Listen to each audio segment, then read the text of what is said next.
Hivi ndo vile viwanja ambavyo ukijipatia hautojutia maishani mwako kabisa. Kwanza eneo lake ni tambarare, alafu limefikiwa na huduma za kijamii, majirani wa kutosha wapo. Yaani hapa kuna maji na pia umeme uko karibu sana. Hapa viwanja vinauzwa kwa shilingi 850,000 tu, kiwanja cha square mita 200. 850,000 tu, yaani sawa na futi 40 kwa 50. Yaani hapa kwa jinsi palivyo, hata ukijenga nyumba yako ya kupangisha leo, unapata wapangaji. Na wapangaji utakaowapata hapa ni walimu na wanafunzi.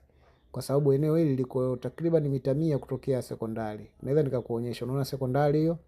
Hiyo ni sekondari ambayo tayari na wanafunzi na walimu.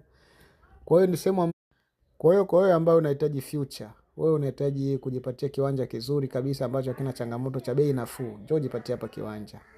Hautojutia maishani mwako. Unaweza kupata kiwanja kimoja, viwili na kuendelea. Na sisi ni Isam Best Property Limited. Jiunge kwenye grupu letu la WhatsApp ili uweze kupata ofa mbalimbali. Kama uko nje ya nchi, unaweza kututumia ujumbe kwa namba hiyo ambayo unaiona kwenye video. Asanteni sana.